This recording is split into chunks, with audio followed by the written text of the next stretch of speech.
1982 మా అన్నయ్య నందమూరి తారక రామారావు గారితో నా బ్యానర్ ప్రారంభమైంది. శ్రీ లక్ష్మీ ప్రసన్న పిక్చర్స్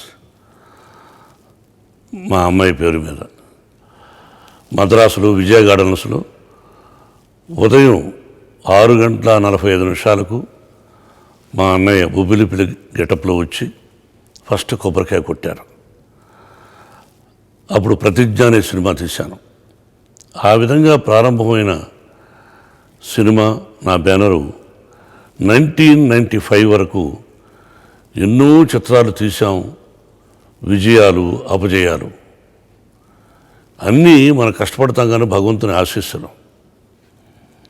అలాగా 1995లో పెదరాయుడు చిత్రం తీసాం. అంటే అదే సంవత్సరం 1995లో జూన్లో 15th రిలీజ్ అయింది.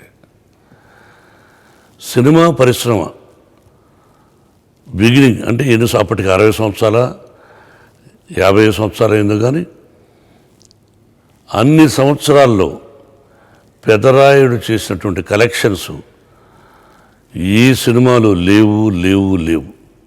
ఇది వాస్తవం. ఇది మీ అందరికీ తెలుసది. ఎన్నో సందర్భాల్లో మా గురువుగారు కానీ, నాగేశ్వరరావు గారు కానీ, అన్నయ్య రామారావు గారు కానీ చెప్పారు. ఫస్ట్ షో కూడా ప్రివ్యూ అన్నయ్యకి చూపించాను. అద్భుతం బ్రదర్, ఇది గొప్ప విజయాన్ని సాధిస్తుంది అని చెప్పారు. ఇదంతా దైవాధనమే. మరి ఆ సినిమా రైట్స్ అంటే వేరే తమిళ పిక్చర్ నాటామై అనే సినిమా తమిళ్లో ఘన విజయాన్ని సాధించింది. దాన్ని రజనీకాంత్ చూసి నాకు ఒకసారి ఫోన్ చేశాడు. ఏరా రమ్మన్నాడు ఇంటికి. అప్పుడు మెడ్రాస్లోనే ఉన్నాం. ఎందుకు రా అన్న. రారా అని చెప్తానన్నాడు. ఇంటికి వెళ్ళాను. అరే నాటామై అనే సినిమా రిలీజ్ అయింది, గొప్ప విజయాన్ని సాధించింది.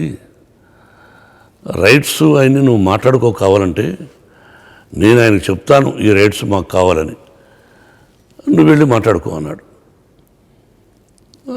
ముందు సినిమా చూడరా అన్నాడు. సినిమా చూశాను థియేటర్కి వెళ్ళి. అద్భుతంగా ఉంది. మళ్ళీ వాడి దగ్గరికి వచ్చాను. ఎలా బాగుందిరా మరి ఏంటన్నా. నేను ఆల్రెడీ చెప్పాను రా, నువ్వు వెళ్ళి మాట్లాడన్నాడు. ఆర్బి చౌదరి గారు దాని నిర్మాత, ఆయన మార్వాడి అనుకుంటాను. ఐ డోంట్ నో, ఆయనకు తెలుగు తెలియదు. సార్ ఇలాగా చెప్పారండి, రజనీకాంత్ గారు చెప్పారు, ఇంకా ఆయన చెప్పిన తర్వాత ఏముంటుంది, రేట్స్ ఇస్తాను తీసుకోండి అన్నాడు. రేటు ఆయన ఒక రేటు చెప్పారు. ఏం సార్ ఏమైనా తగ్గిస్తారా? ఇంతకంటే మీరు కాబట్టి రజనీకాంత్ గారు చెప్పారు కాబట్టి ఇస్తున్నాను, లేకపోతే నేను ఇంకా ఎక్కువ చెప్పేవాడిని అన్నాడు. సరే ఆ డబ్బు ఇచ్చి కొనుక్కున్నాం. కొనుక్కున్న తర్వాత గమ్మత్తు విషయం ఏంటంటే రవిరాజ పెనిశెట్టి దర్శకుడు. వాడు నేను మంచి స్నేహితులం. మంచి దర్శకుడు రవిరాజ. వాడిని పిలిచి సినిమా చూడమన్నాను. థియేటర్కి వెళ్ళి సినిమా చూశాడు. అంతకుముందు రవిరాజ ఎం ధర్మరాజు ఎంఏ సినిమా తీశాడు అతను ఓన్ బ్యానర్లో. అలాగే నాకు ఒక సినిమా చేయాలి అతను. అందుకని ఏమయ్యా అని అడిగారు. వీళ్ళు చూశాడు. బాబు అంతా బాగానే ఉంది కానీ ఏదో డౌట్ ఉంది, నాకు ఒక 1 day టైం ఇస్తావా అన్నాడు. ఎందుకు ఇవ్వాలి టైము? రజనీకాంత్ చూశాడు, నేను చూశాను, నువ్వు చూసావు, బాగుందంటున్నావు, మళ్ళీ డౌట్స్ అంటావు. డౌట్స్ ఏదో మార్చుకోవచ్చు కదా అన్నాను. అయినా 1 day అడిగాడు. ఈలోగా నాకు కోపం వచ్చి డైరెక్టర్ బి గోపాల్ అసెంబ్లీలో కూడా తీశాడు నాకు 25 వరాల చిత్రం. గోపాల్కి ఫోన్ చేశాను, వచ్చాడు. ఏం గోపాల్, ఇలా పలానా చిత్రం రైట్స్ కొన్నాను, నువ్వు చెయ్యాలి. రవిరాజాని అడిగాను, వాడికి ఏదో డౌట్ చెప్పాడు, మరి నీ సంగతి ఏంటన్నాను. సినిమా చూడకుండానే అన్న నాకు ఏదో ఒక సినిమా ఉంది, డేట్స్ కుదరమేమో తప్పించుకున్నాడు. సరే, ఎందుకు తప్పించుకున్నాడో నాకు తెలియదు. నేనేమన్నా డబ్బులు తక్కువగా బేరం ఆడతానని అనుకున్నాడేమో, వెళ్ళిపోయాడు. నెక్స్ట్ డే మళ్ళీ రవిరాజ వచ్చాడు. బాబు నేను సినిమా చేస్తాను అన్నాడు. ఎస్, అయిపోయింది. నెక్స్ట్ దానిలో ఒక పాత్ర ఉంది, నాకు తండ్రి అంటే పెదరాయుడుకి తండ్రి. ఇక రజనీకాంత్ దగ్గర పోయాను. ఏరా పెదరాయుడు తండ్రి పాత్ర ఉంది, అది ఎట్లా అనుకుంటున్నాను, అన్నీ సెటప్ అయినాయి, రవిరాజ డైరెక్టరు ఆలోచిస్తున్నారు అన్న. నువ్వు ఆలోచించింది ఏంట్రా, నేను చేస్తున్నా అన్నాడు. నువ్వేంట్రా అన్న? అవునరా, నేను నీకు చెప్పింది ఎందుకో తెలుసా, ఆ క్యారెక్టరు నేను చేయాలని. అద్భుతంగా ఉంటుంది. రే అది గెస్ట్ వేషం రా, నాకు నువ్వు తండ్రి వేషం వేయడం ఏంట్రా అంటే, లేదరా నేను చేస్తానన్నాడు. వచ్చి రవిరాజకి చెప్పాను. ఆశ్చర్యపోయాడు. ఓకే బాబు, మీ ఇద్దరు స్నేహం మీద చేస్తానంటున్నాడు, సంతోషం, ఒకసారి కలుస్తా అన్నాడు. కలిశాడు, మాట్లాడుకున్నాం. ఓకే, ఒక్కసారి హైదరాబాద్కి వెళ్ళి ఓపెనింగ్ అనుకున్నాం. వెళ్ళాం. ఫ్లైట్లో నేను రవిరాజ ముందు కూర్చున్నాం. అంటే ఇప్పుడు బిజినెస్ క్లాస్ ఎకానమీ, నేను రవిరాజ కొంచెం ముందున్నాం, వెనకాన ఎక్కడో రజనీకాంత్ కూర్చున్నాడు. సరే, ఒక ప్రయాణం 15 నిమిషాలు ట్రావెల్ చేశాం. ఎయిర్ హోస్టు ఒక స్లిప్, ఒక కవర్ ఇచ్చింది. ఏంటని అడిగితే రజనీకాంత్ గారు ఇచ్చారు అన్న. సరే, కవర్ చూస్తే రజనీకాంత్ ఫోటో. వాడు ఈ సినిమాలో చేస్తానని చెప్పి వాడే ఇంట్రెస్ట్ తీసుకొని వాళ్ళ విగ్ మేకర్ని పిలిచి, వాళ్ళ మేకప్ మ్యాన్ పిలిచి, వాళ్ళ డ్రెస్ మేకర్ని పిలిచి గెటప్ వేసి తీసిన ఫోటో చూసి షాక్ అయ్యాను. What a sincerity fellow, hats up to him. అటువంటి స్నేహితుడు నాకు ఉండడం గొప్ప గర్వకారణం. పక్కనే రవిరాజు చూసి, బాబు అద్భుతం, నేను వెళ్ళి థ్యాంక్స్ చెప్పాను. సరే, వెళ్ళి థ్యాంక్స్ చెప్పాడు, నేను కూడా వెళ్ళాను. ఒరే అద్భుతంగా ఉందని అన్నాం. ఇక హైదరాబాద్ దిగిన తర్వాత ఆర్టిస్టులు ఎవరా అనుకొని భానుప్రియ, సౌందర్య, ఇక మిగతా ఆర్టిస్ట్ అందరిని కన్ఫర్మ్ చేశాం. Next opening. టైటిల్ ఏంట్రా అన్న, పెదరాయుడు పెట్టు అన్నాడు. ఒరే ఎందుకురా, ఈ టైప్లో అంతకుముందు ఇది ఒక సినిమా వచ్చి ఆడలేదు, మళ్ళీ పెదరాయుడు ఏంట్రా అన్న. నువ్వు పెట్టరా, నువ్వు నా మాట వినన్నాడు. పెదరాయుడు టైటిల్. ఓపెనింగ్. మా అన్నయ్య ముఖ్యమంత్రి అప్పుడు. సరే, అన్నయ్య దగ్గరికి పోయి, అన్నయ్య ఇలా అని చెప్పాను. ఆల్ రైట్ వస్తున్నామన్నారు. అది కృష్ణ ఓబ్రాయ్, అంతకుముందు దానికి ఎదురుగా హాలిడే అని ఉండేది. దానిలో ఓపెనింగ్. ఉదయం నాగేశ్వర గారు, రామారావు గారు, టి సుబ్రహ్మణ్యుడు గారు, మా గురువు గారు దాసనారాయణ గారు, ఇంకా ఎంతోమంది అతిరథ మహారథులు, సోదరుడు రాఘవేంద్రరావు అందరూ వచ్చారు. సరే, క్లాప్ కొట్టే క్లాపు.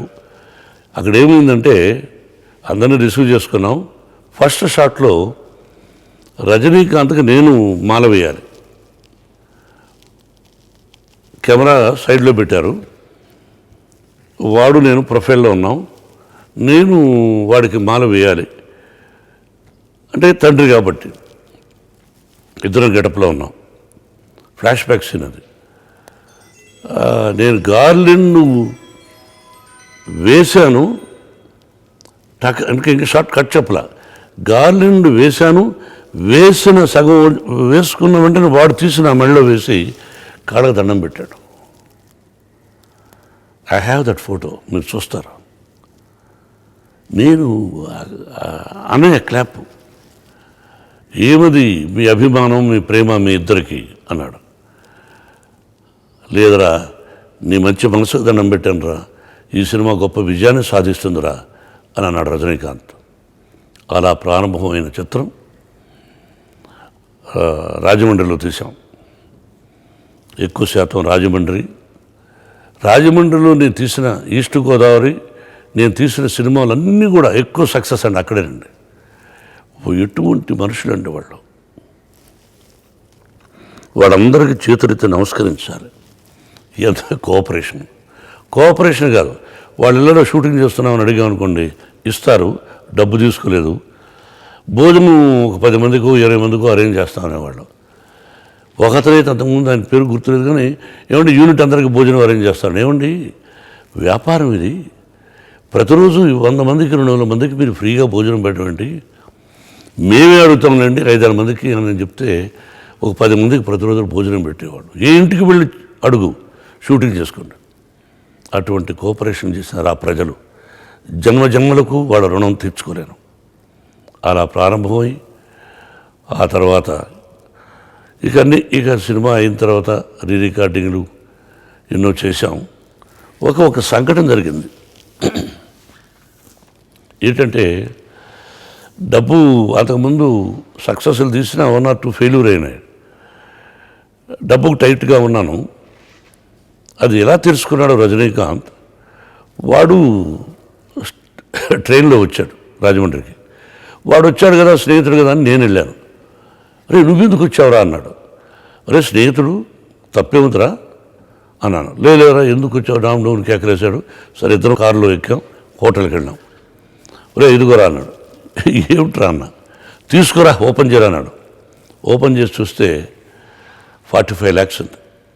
ఇది 1995. ఏంట్రా అన్నా. ఒరే నాకు తెలుసురా నువ్వు టైట్గా ఉన్నావని, సినిమా గొప్ప విజయాన్ని సాధిస్తుందని మళ్ళీ చెప్తున్నాను, సినిమా రిలీజ్ అయినాక ఎవరా అన్నాడు. What a man, what a friend. I love him till today, he loves me. వాడు నేను వాడిని ఇష్టపడతాము. ఒకరి దగ్గర నుంచి ఒకరు ఆశించేది లేదు. ఆ స్నేహం, ఆప్యాయత, ప్రేమ ఇది సినిమా పరిశ్రమలో చాలా తక్కువ, రేర్. అటువంటిది వాడొకడు మంచి స్నేహితుడు. ఆ విధంగా కూడా హెల్ప్ చేసేటప్పుడు. సరే సినిమా రిలీజ్ అయింది, సెన్సేషనల్ హిట్ అయింది. చరిత్ర సువర్ణాక్షరాలతో లిఖించబడేటట్టు సినిమా చరిత్రలో అంత గొప్ప విజయాన్ని సాధించింది.